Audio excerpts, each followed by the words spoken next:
Clark gets hurt, and guess what?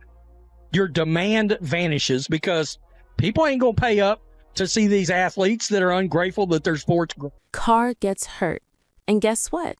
Your demand vanishes because people aren't going to pay to see athletes who seem ungrateful for their own sport. Okay, this is wild. Many fans already felt it when Caitlin Clark's injury sent the WNBA All-Star Game spiraling into a financial death trap. But what if I told you that shockwave was only the beginning of a multi-million-dollar catastrophe? Because here's the kicker. While everyone was focused on the chaos in Indianapolis, a much bigger, much riskier story was brewing in the background. WNBA players are now being aggressively poached by European leagues directly because of this Clark situation, and it looks like a full-scale exodus is about to begin. We're connecting the dots today on a story the league office really hopes you never hear: how the WNBA's own instability is literally luring its best players overseas for higher pay and more recognition. If you want the real story behind the headlines, hit that like button. It helps us cut through the noise and know we're on the right track. So let's set the scene. You can't understand why players are looking for an exit without grasping the sheer magnitude of the disaster that just exposed the league's true vulnerability. We're not talking about a few disappointed fans. This was a financial vote of no confidence in Caitlin Clark's absence, leading to a full-blown market meltdown. And get this, the numbers are staggering. The moment Clark officially announced that she was taking a break and skipping the All-Star festivities, ticket prices plummeted 48% from $121 to just $64 within hours. Think about that. The previous average ticket price had reached the highest in WNBA All-Star history, and suddenly teams couldn't even give tickets away. Overnight, a massive chunk of the expected $10 million economic impact for Indianapolis simply vanished. What this tragedy revealed, in the most painful financial terms possible, is that the league unknowingly built its entire expansion strategy around a single point of failure. And here's the crazy part. That sole vulnerability is now injured, overburdened, and starting to malfunction. With opportunistic predators lurking across the Atlantic, my friends, that's blood in the water. But wait, this isn't just a financial story. The real question is, why did the money disappear? It vanished because the league's golden goose was run into the ground, and every other WNBA player started paying attention. This isn't just a fluke accident. Caitlin Clark has already missed 11 games this season from 4 separate muscle issues. This is the same player who famously played every single game at Iowa and in her rookie season. She was an Iron Woman. So what changed?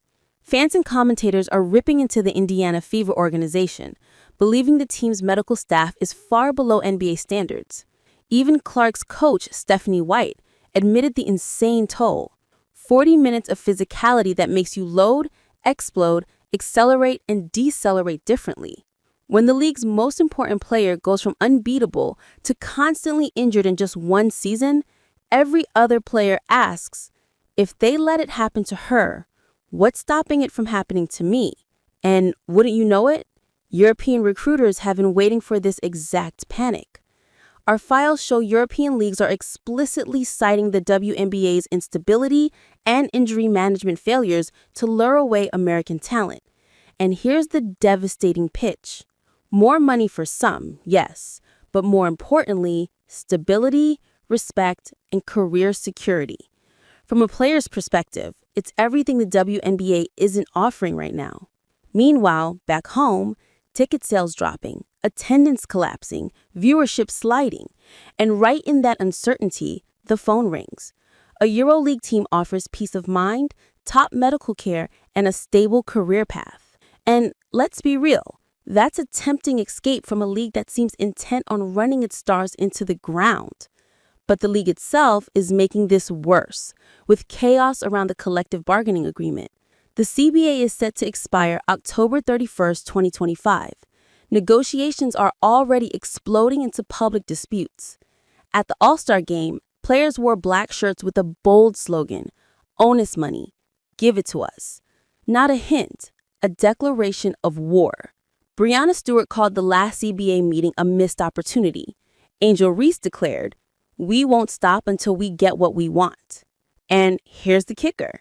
European recruiters point to this chaos and say, "We'll respect you right now. Why bother fighting a league that won't?"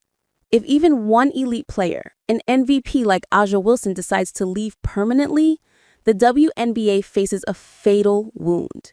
Every star lost makes the league weaker, while Europe grows stronger. Sponsors pull out, viewership crashes. The WNBA becomes a hollow shell of itself. The Caitlin Clark All-Star incident wasn't the disease. It was just a symptom of the league's deeper issues. Over-reliance on one player, toxic union relations, and crumbling trust in player health and safety. Poaching has already begun. The exodus is happening. Time is running out. So I'm handing the probe over to you, the analysts. Is the WNBA truly facing an existential crisis, or is this just union leverage in the CBA battle? Tell me your theory in the comments. And if you want to stay informed about the stories the mainstream media won't touch, hit subscribe and ring the bell. Finally, if you believe WNBA fans need to know the truth about this battle for survival, share this video, because keeping the conversation alive is the only way to uncover the full story.